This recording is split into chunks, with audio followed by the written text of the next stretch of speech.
Type के functions की।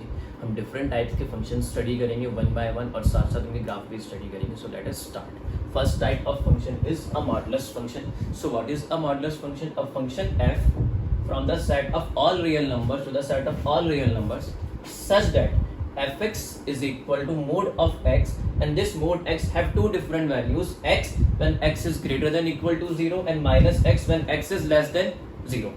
Okay, and this type of function is known as a modulus function. ठीक है, जो मॉडुलस फंक्शन होते हैं उनका डोमेन होगा क्या? Set of all real numbers, और जो इनकी रेंज निकल के आएगी it will B set of all positive number. आप सभी को पता है कि मॉडुलस का फंक्शन क्या होता है। अगर हम मॉडुलस यूज करते हैं किसी भी क्वांटिटी पे, वेदर इट इज पॉजिटिव और नेगेटिव, जो आपका आउटकम निकल के आएगा it will always be positive. तो आप रियल नंबर्स पुटअप करोगे वेदर इट इज नेगेटिव और पॉजिटिव। आप नेगेटिव पुटअप करोगे वो भी पॉजिटिव में कन्वर्ट हो जाएंगे, पॉजिटिव पुटअप करोगे तो वो भी पॉजिटिव में ही कन्वर्ट हो जाएंगे। तो मतलब आपका आउटकम निकल के क्या आएगा? एक तरीके से ऑल पॉजिटिव रियल नंबर्स। तो इसकी रेंज कितनी हो जाएगी? R plus. Now, if I draw the graph of modulus function, the graph looks like this. Okay, the graph is symmetrical about the line y axis. Okay, please make a note. Now look at second type of function which is known as greatest integer function. So, what is a greatest integer function? It is again a real valued function. That is, it is a function f from the set of all real numbers to the set of all real numbers such that fx is equal to box of x. ये जो box of x आपका represent करता है greatest integer function, और इस function में जब आप x को रिप्लेस करोगे तो उसकी वैल्यू या तो इस x के इक्वल होगी या इससे स्मॉलर होगी। वो आंसर आपका कभी भी जो बॉक्स में नंबर बैठा है उससे कभी भी ज्यादा नहीं होगा, या तो उसके इक्वल होगा नंबर की या फिर उसके स्मॉलर होगा। इक्वल कब होता है? जब बॉक्स में आपका प्योर इंटीजर रखा है, दैट इज 2 है तो आंसर 2 रहेगा, -3 है तो आंसर आपका -3 रहेगा। ऐसा नहीं है कि नेगेटिव पे डिफरेंट वैल्यूज आएंगी, पॉजिटिव पे डिफरेंट वैल्यूज आएंगी।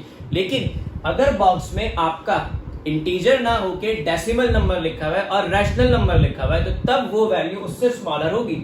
2.7 के इक्वल तो नहीं हो सकता क्योंकि ये फंक्शन ही आपका क्या है? ग्रेटेस्ट इंटीजर फंक्शन, और ये क्या रिप्रेजेंट कर रहा है? आपका रैशनल नंबर। तो इसका आंसर रैशनल तो नहीं होगा, इसका आंसर इंटीजर ही होगा, और इंटीजर क्या होगा? इससे स्मॉलर।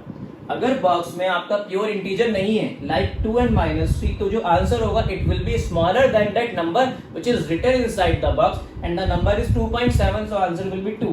और अगर मैं -3.5 की बात करता हूं तो -3.5 से जो स्मॉलेस्ट इंटीजर है, इससे स्मॉलर इंटीजर है, वो क्या होगा? -4। क्योंकि सभी को पता है नेगेटिव में जितने बड़े नंबर्स होते हैं उतने ही स्मॉलर होते हैं, तो -3.5 का स्मॉलर नंबर कौन सा होगा? -4। इसी वे में आप ये ग्रेटेस्ट इंटीजर फंक्शन की वैल्यूज फाइंड आउट कर सकते हो डिफरेंट वैल्यूज पे।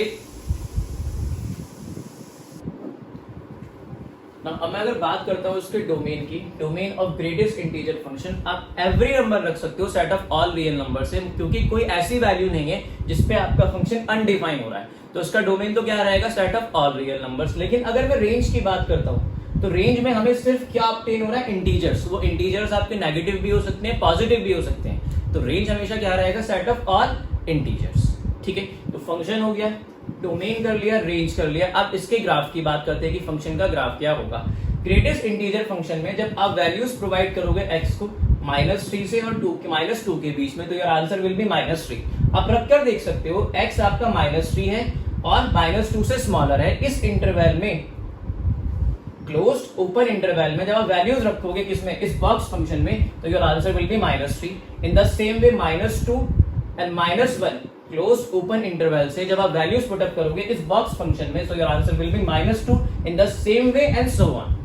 ओके, जब आप इन वैल्यूज को प्लॉट करोगे तो आपका ग्राफ किस वे में ड्रॉ होता है? इस वे में आपका ग्राफ ड्रॉ हो जाता है। This is the graph of greatest integer function. में एक बार एक्सप्लेन कर देता हूं। जब आपका x -3 and 2 है, -3 आपको इंक्लूड करना है, -2 आपको इंक्लूड नहीं करना है, इसलिए मैंने इसको शेड नहीं की। तो इन सबके बीच में जितनी वैल्यूज हैं वो सब किसके इक्वल है? -3 के इक्वल है। अगर मैं -2 और -1 के बीच में बात करता हूं तो -2 को इंक्लूड करना है, बट -1 आपको नहीं लेना।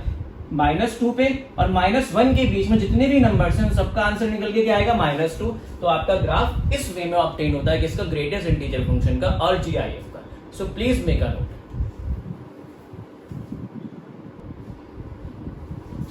Now look at third type of function which is a fractional part of x.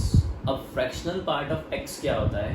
उसको समझते हैं. A function f from the set of all real numbers to the set of all real numbers, it is again a real valued function such that fx is equal to fractional part of x. ये आपका set represent नहीं कर रहा है, क्योंकि हम sets में elements को इस वे में ही क्या करते हैं, इंक्लोज करते हैं. ये आपका क्या रिप्रेजेंट करता है, फ्रैक्शनल पार्ट ऑफ एक्स. जैसे हमने मॉडुलस फंक्शन को इस वे में रिप्रेजेंट किया, ग्रेटेस्ट इंटीजर फंक्शन को इस वे में रिप्रेजेंट किया, in the same way we represent fractional part of x like this.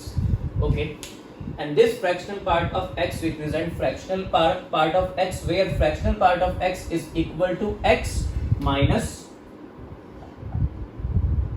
Greatest integer function. और ये फ्रैक्शनल पार्ट ऑफ x किसके इक्वल होगा, x minus greatest integer function. अब एग्जांपल्स की हेल्प से समझते हैं कि भाई ये फ्रैक्शनल पार्ट ऑफ x होता क्या है. जब इसमें डिफरेंट वैल्यूज प्रोवाइड करते हैं किसमें, डोमेन के सेट में से, तो जो रेंज होगा, आउटकम होगा, वो क्या निकल के आता है, इस चीज को समझते हैं. इससे for example I have 2.65 fractional part of x. अगर आपका फ्रैक्शनल पार्ट ऑफ x के ब्रैकेट में पॉजिटिव रियल नंबर लिखा है, तो योर आंसर विल बी, जो डेसिमल के बाद नंबर लिखा है वो आपका आंसर हो जाएगा. मतलब फ्रैक्शनल पार्ट ऑफ x, ये तो आपका क्या हो गया, इंटीजर, और ये इसका क्या हो गया, फ्रैक्शनल पार्ट हो गया. अगर पॉजिटिव रियल नंबर लिखा है किसमें, फ्रैक्शनल पार्ट ऑफ x के ब्रैकेट्स में, सो your answer will B 0.65. In the same वे 1.37 की मैं बात करता हूं, तो यहाँ पे डेसिमल के बाद जो नंबर लिखा है वही आपका आंसर होगा 0.37. ठीक है, लेकिन अगर आपका ब्रैकेट्स में नंबर नेगेटिव लिखा है, से -2.7, तो तब आपको क्या करना है, तब आपको ये रिजल्ट अप्लाई करना है. ठीक है, x minus greatest integer function of x. What is x, -2.7. Okay, minus greatest integer function of -2.7. अभी हमने लास्ट में ग्रेटेस्ट इंटीजर फंक्शन पढ़ा है, इसको सिंप्लीफाई करो, -2.7 एज इट इज माइनस. अब मैंने आपको ग्रेटेस्ट इंटीजर फंक्शन में बताया है कि अगर आपका इस बॉक्स में कोई इंटीजर ना हो कि रैशनल नंबर बैठा है, तो वो आंसर क्या होगा, उसके इक्वल नहीं होगा, उससे स्मॉलर होगा. बट नंबर इज नेगेटिव, इसका भी ध्यान रखना है. तो योर आंसर विल बी -3, क्योंकि -2.7 से स्मॉलर जो इंटीजर होता है वो क्या होता है, -3. So your answer is -3. अब इसको सिंप्लीफाई किया, -2.7 -3, so your our answer is 0.3. ठीक है, इज इट क्लियर. एक और एग्जांपल देखते हैं, डी 5.45.